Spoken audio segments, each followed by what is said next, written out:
What is up, everyone? Bloodieknux here, aka the Gothic Gamer of LV1 Gaming here, with a wonderful new review. Welcome to Asterigos, the Curse of the Stars. Now, guys, I want to give a starting shout out to Tinybuild for getting us a code and letting me get hands on with the game here. And I gotta say, Asterigos was absolutely something. Tinybuild is always one of those companies that has such a diverse lineup as an indie publisher, and seeing what they did here with ACME Gamestudios absolutely is wonderful, and I can't wait to talk about it.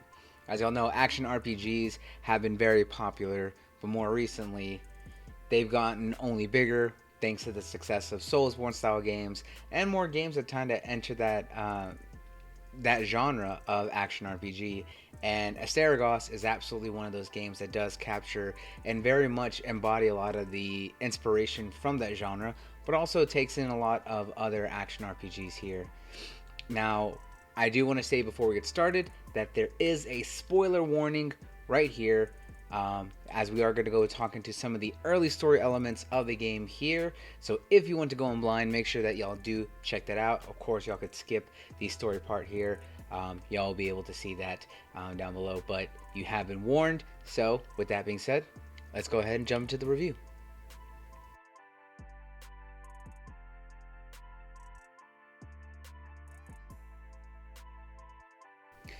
Now, starting off with the story. The story, I actually found it to be very interesting because of the fact that the game actually takes in a lot of inspiration from a lot of different mythoses. Here, mainly, it takes a lot of inspiration from both Greek and Roman mythology here. But the way that the game starts off here is that you take the role of Hilda, a warrior within the North Wind Legion, a force from the Anbaris village. You're actually being sent after another force led by your father to go investigate the cursed city of Aphis. When the game starts here, we actually find that Hilda has actually been found unconscious in the woods due to the magical aura from the cursed city itself. So she's kind of in this forest here and just unconscious. When she awakes too, she actually finds that all of her gear has been missing, and she's trying to find out what happened. As it kind of starts going on, you take the early tutorial steps here in the forest to recover your gear and learn a lot of the basics before actually running into the very first boss, kind of getting started here right inside the outer rim, kind of learning some of the early set pieces of what's going on in Aphis.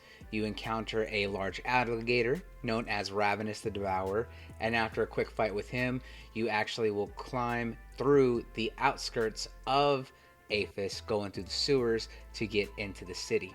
When you first enter the city here, you're met with a man who's planning to stop you because of the fact that he recognizes you as being a part of the Northwind Legion. After a fight with him, and even if you succeed, like I did a little bit, still get knocked unconscious here.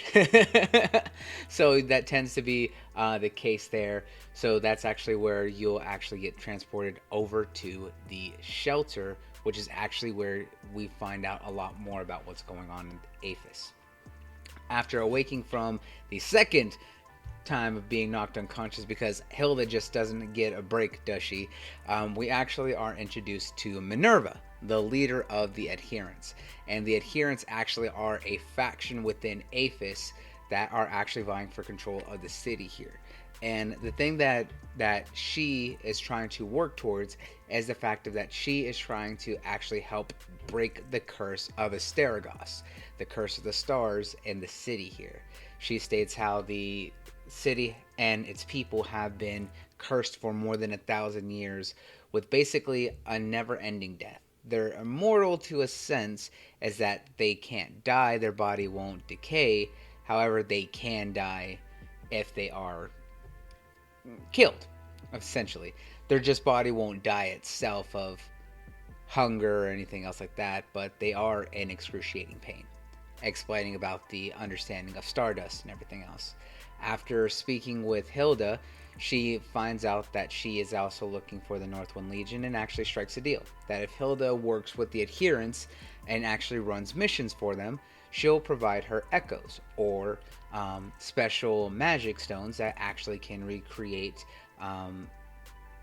certain scenes and areas here. So they're kind of like a way to revisit events that happened in the past when there's a strong magical presence, and that she'll let her see what's going on and find out the information as long as Hilda works with her.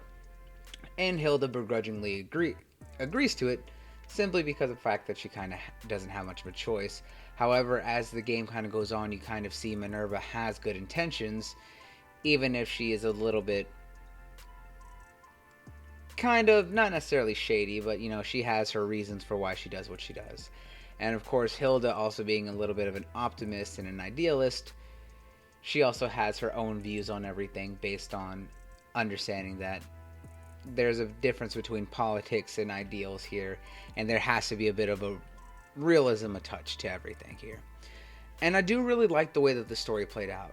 Like most action RPGs, especially anything within the soulsborne genre, there is so much room for exploration and so much understanding to be able to really go out of your way and to really explore the world and really discover the story, from finding notes out in the world and seeing a lot of what happened, seeing orders, especially you see that there are reports of the city being put under martial law, certain archons and leaders enticing and enacting restrictions and putting out special orders, and then of course some of the other groups, such as one of the districts that you go to here, which is the Black Streets.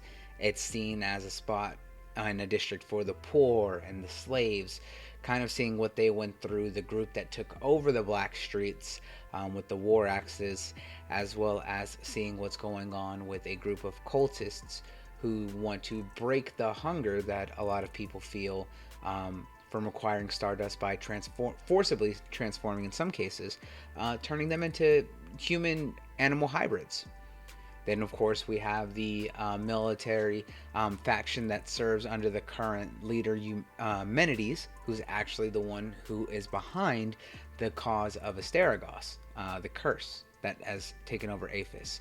So there's so much story that's kind of explored throughout the world between the stories of the individual districts and the notes that you can find scattered and littered throughout the world, as well as some of the side quests. There are the main quests that you're provided to by Minerva herself.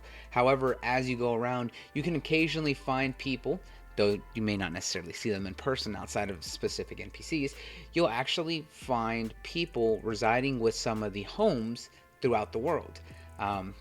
You'll actually be able to tell in some areas based on lights around the door here, and if you knock on them, you actually may be able to speak to some people, or you may be able to listen in and get a little bit more background information on what's going on within the district and within the world.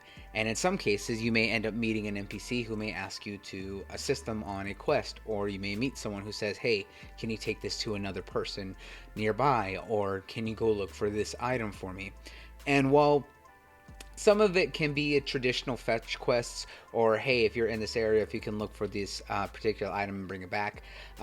It's one of those things here that there are a lot of options, or there are some options in some cases where it does present options here for you on how the story can play out for those side quests. And it does kind of give a little bit of a moral decision. How it plays in the overall story, it's kind of up to you to determine that.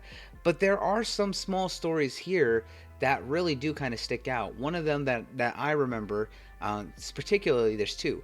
One, in the Black Streets, you end up meeting a man who wants to give a gift to the saint of the Black Streets, who turns out to be a woman who is providing Stardust and giving them out to all the people in the Black Streets.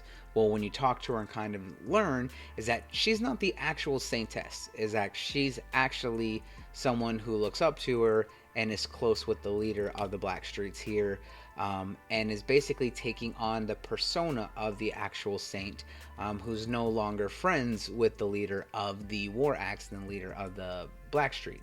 So because of that, she's kind of filling in that role, and she's just doing what she can here to ease the suffering of the people.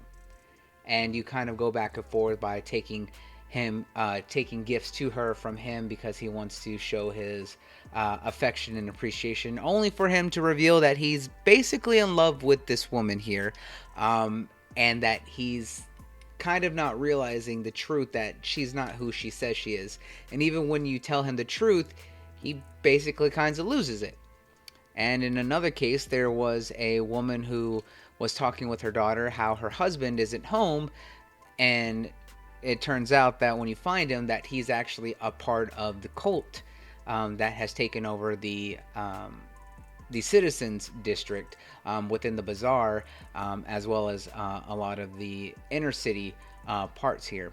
And when you go back and tell the woman, she actually calls you a cruel person for telling her lies about her husband, and how could you do that and be so cruel, only for you to come back later and find a knife covered in stardust.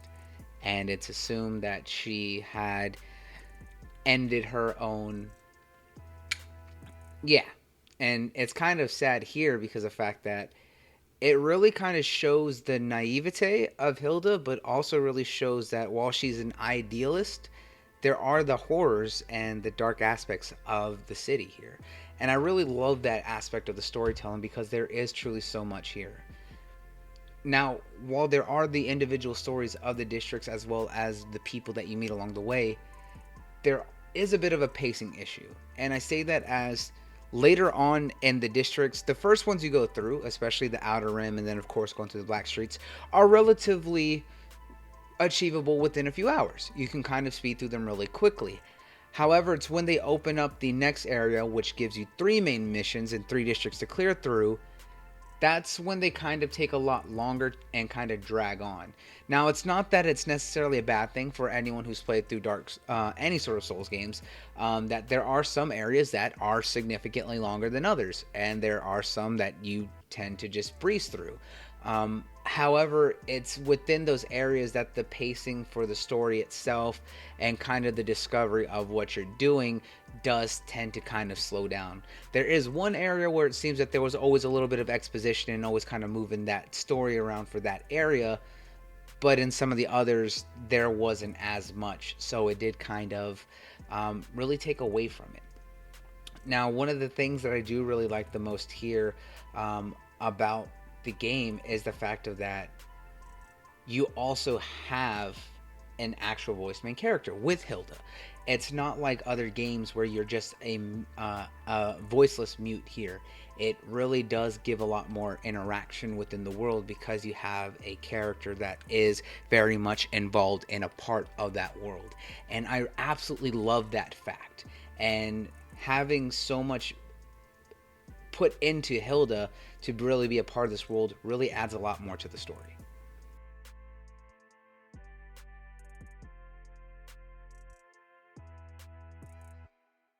Now with the visuals. One of the things I could say about the visuals is that the game absolutely looks stunning. It really does. There's many times where I just found myself really enthralled with the way that the game looks, and that's simply because of how much work really went into the lighting aspect of the game here. There's so much where lighting plays such a big part. As I mentioned earlier, in the Outer Rim, in the very beginning, being in the forest, seeing the light kind of seeping through the trees and the way that that plays here, and has a lot of shade and a lot of areas where there's a lot more sun, it really does help to make everything kind of stand out. They did a phenomenal job with that. And then of course, one of my favorite things is simply the colors of the world. Everything really does just kind of pop. Everything has these very vibrant colors. Even though there are some areas where things feel kind of muted, there is still a lot of contrasting looks where everything still does just kind of pop with everything. And it really adds a level of depth that really makes it just feel breathtaking and awe-inspiring. Not to mention that is that the architecture alone for the city, as I mentioned, that the game does take a lot of inspiration, and it really shows a wonderful mix of cultures here with the way that it takes both the Roman and Greek architecture and really kind of combines them, not just between the city itself but also in some of the designs of the characters. You see a lot of the soldiers around having very much that old Roman style military from the centurions, and the way that their armor is very heavy from the designs of the helmets, and even a lot more of the pleated skirts there to really show that kind of movement of freedom, as well as more that ancient Greek style of dress from the way that you can meet some of the survivors and NPCs in the world, with the way that they dress more with the traditional cloths that kind of cross their chests. It's just a very wonderful way to really design everything, and it's so well done here, as well as even some of the architecture in some of the places. I was like, the statues really shows, and of course the love for culture, the love of art and music, seeing the amphitheater, and when you actually go there, there's an actual theater that you can go to. A lot of the drawings have a lot of that traditional style inspiration for what you would see in some of those old amphitheaters when you're looking at displays of the old plays. And I really love the way that it all really just brings the city and the world together to have this wonderful mix. It really does help to just kind of give the game a very unique visual appeal without being a direct timepiece within Greek or Roman mythology. Now, one of the things about the game, though, is that while it is very vibrant and it plays very well, it's very stable. It has a very wonderful frame rate, and it is optimized for the Xbox Series X, which I played it on here. The only thing about that is that while it's optimized, it doesn't state necessarily what it's using those optimizations. It does support smart delivery, so you are able to ensure that you're using the right console version, as well as it also supports quick resume. However, it doesn't state here if it is actually full 60 FPS, if it's running in 4K, if it's 4K 60 FPS, or any of those other optimizations here. It's simply just notifying here, and there's been no official confirmation on if the game is going to support 4K or not, and I didn't see many options within the graphical settings to see here. I did note here that I believe that it did offer a choice here on if you wanted to prioritize frame rate or resolution, but I can't confirm that here specifically. If I did, you'll see it here, yes or no. But it's one of those things of here that it really also shows that it really didn't fully take advantage of the next gen versions here. A lot of the times when you're looking at some of the textures and some of the graphics around here, you can see that they're not using high resolution textures, that it really doesn't show that it is necessarily 4K. There are some also visual glitches here occasionally. I noticed it with certain enemy movements, also some of the model movements here. Hilda does tend to want to full on go 180 on her neck and like look all the way behind her, even though you're not looking that way. Sometimes the animations just kind of be off. Not that it's necessarily detracting, but it is something to be aware of. Hopefully it's something that they fix with the day one patch or any patches post launch here, but that is just a few of the things that I did notice.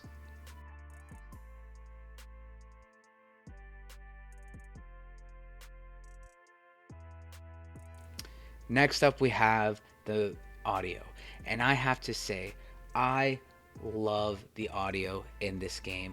One of the things here that I found myself doing at a lot of the times is simply just going into an area and then just kind of going AFK. And I say that because of the fact that music choice and the choice of backgrounds really can make or break a game.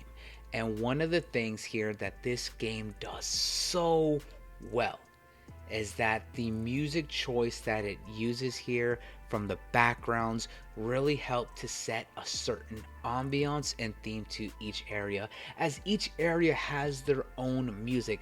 It's not the same kind of music that's shared throughout. It's not like every boss has the same boss theme music or anything like that. No, every area has its own particular sound that tells a story for that area, and it really helps to sell the appeal of that story. It really helps to make you feel what's going on in the world, And I love that. As someone who really appreciates music, background OSTs really can do wonders for creating a sense of wonder. Honestly, it can create a sense of wonder with how it's presented. And in Asterigos, they do so great.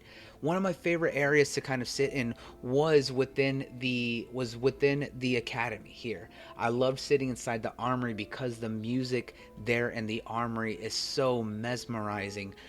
Even the music in the shelter can be very somber. It can be a little bit dreary, but the fact is that it gives a certain feeling, and more to play to the themes of the game with understanding the culture is that at one point you meet a very certain character who is a musician, and when you meet this character you're able to bring them music after saving them for a part of the story here. You can actually bring them music and they'll actually perform this music within the shelter. And it's very reminiscent to those who played Hades, the way that Orpheus would be. Is that after you unlock Orpheus, you can unlock music for Orpheus to play in the home there in Hades.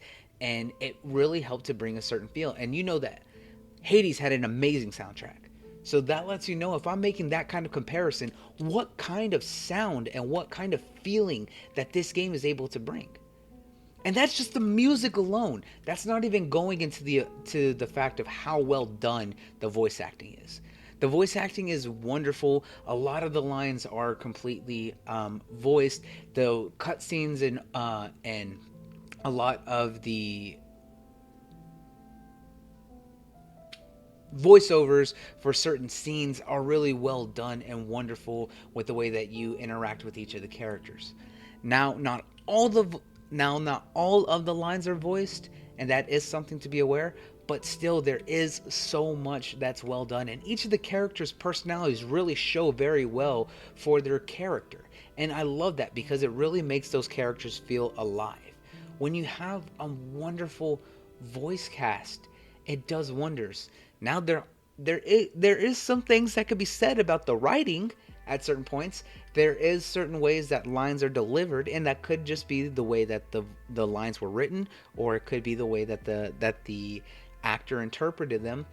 And there's some inflections or some tones that don't necessarily fit with the conversation at the time, but overall, that's not a detractor. It's just some questionable decisions at certain points, but the game itself and the voice acting is so well done. And that's not even counting the fact of also the sound of combat. The weapons sound awesome, the power sound awesome, everything sounds really, really wonderful. Although there is the occasional sound glitch or lag where it doesn't seem to make sense, or it kind of doesn't sync up properly.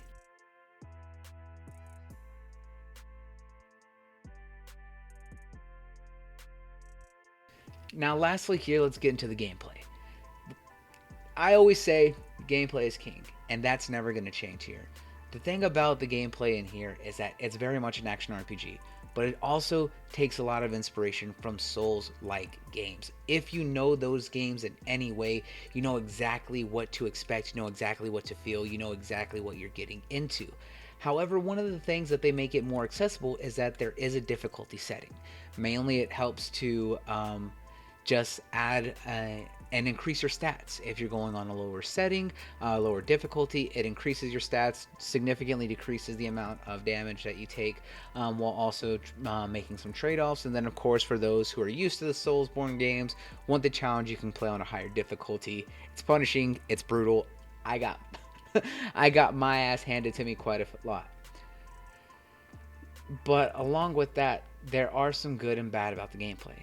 The game does introduce a lot of aspects that you would expect. There's armor crafting, and the fact of that you can make trinkets, which act as your resistances to certain damage types, as well as certain elements, as well as also providing additional benefits. You can also find some in the world that also provide extra abilities as well.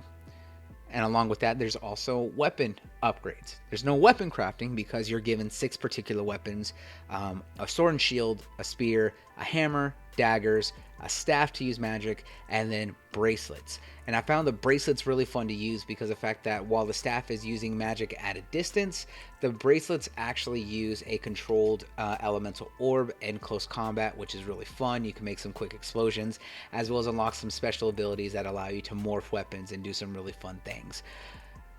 So it does support a lot of different playstyles because you're able to use two weapons, so you can mix it up however you want. And of course, you also have, there are a lot of different elements that are introduced throughout the game, such as fire, ice, astral or basic magic, and then lightning. One of the other ways that they make the game a little bit more accessible is that the currency in the game, Stardust, actually does not play into your stats or your level ups. Most Soulsborne players know that all of the currency that you get in the game is both used to upgrade your skills as well as to buy stuff from NPCs. But here they use a very traditional level up system. Every kill gives you so much XP. You get that XP, you level up. You can level up your stats based on bonus perk points or attribute points that you get. And then you also get perk points, which you use to fill out a perk tree here that unlocks more skills for specific weapon types, as well as you can also unlock new skills and attacks and abilities. Now, my issue is that the combat at times feels clunky. Playing Souls games for the better part of a decade or more, understanding the basics is a fundamental key when you're going for this type of game. Biggest one is dodging. The dodging did not feel consistent. It was very annoying, and at times I couldn't tell if I was doing it too early and missing my iframes, or if I was doing it too late. Because some of the times I would be in midair, the iframes should be going through, they don't always kick in, and I don't understand where I'm going wrong at times. And there's other times where that visually enemy attacks don't necessarily gauge the right distance and range. There's some that were showing that they were far away from me. Specifically, one fight with a fireboar early on is that the flame was over here. I dodged away from the flame, and I'm running away. And I have probably a good foot between me. But as I'm running, I randomly fall over and die and realize that my health was going down. Only to realize that I was still somehow in the path of the fire, even though it was behind me.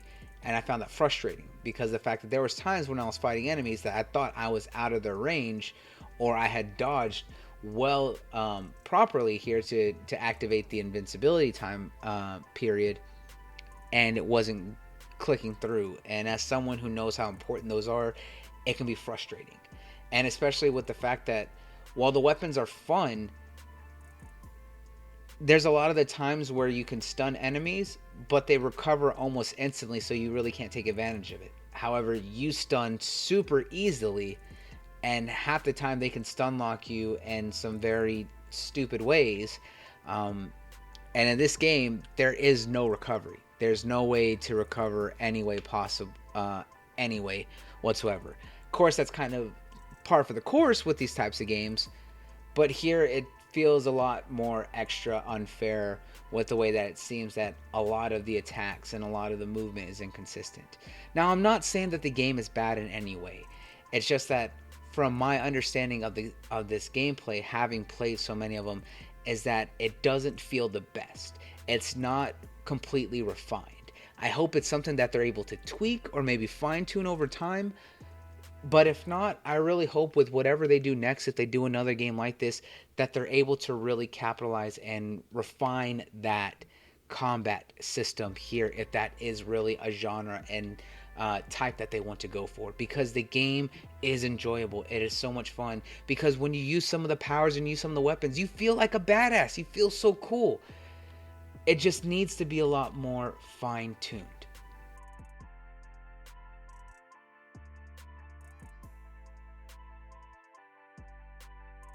Now, my closing thoughts are this here. There is so much potential with Asterigos. I loved the game so much, and I really enjoyed my time with it. The world was absolutely wonderful. There was so much to see. There was so much to experience. There was so much to do, and I really, really enjoyed it. Like I said, some of my complaints with the combat, It's a lot of different, maybe nitpicky. Um, Probably one of my biggest things here was the control scheme. There was some options with the controls that I didn't necessarily like sprinting being on X on the controller here, and then your dodge being on A, which is also your confirm button, and then which normally on most of those games is B, as your dodge as well as your sprint. Your sprint and dodge are usually the same button, and then the B button being a skill menu that then has to use your triggers, because my muscle memory kicked in quite often, and I was wanting to dodge, so I hit the B button only to pull up my menu and either one stop sprinting or not dodge, and it would quite honestly mess me up a lot of the time. But that again could just be me. That could just be a me problem. But it is something that I feel there should be more options for customization when it comes to the control schemes. But overall, the characters in the game are absolutely enjoyable. They're interesting, they're fun here. The world is absolutely a wonderful place to discover, from the visuals and the music that I love so much here, that there's so much heart within this game that it's really well worth a shot. It's worth checking out. Whether you're a fan of action RPGs or you're a fan of the Soulsborne genre or not, this game makes it accessible for new fans and old fans to really jump in here. And with a character like Hilda, who's an absolute enjoyable character, she's both endearing and strong. She's a fierce warrior. She's badass and funny, and as well as young and naive. It's really interesting to see kind of all those different sides of her.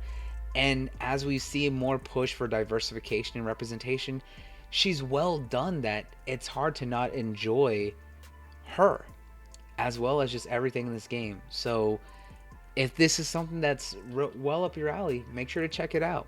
I was like, and again, Acme Game Studios really has something special going on here, and this is just an absolute another wonderful addition to Tinybuild's ever-growing roster of diverse IPs. So thank you guys so much for checking out the review. If you want to check out more reviews that we've done here, make sure you click on this link right here to check all that out. But until then, guys, I appreciate y'all all so much. Y'all can find all of the links down below in the channel, or down below as well as all the links to my socials. But until next time, I am Bloodieknux, and I hope you all have a wonderful time. So until next time, peace out, and check you all later.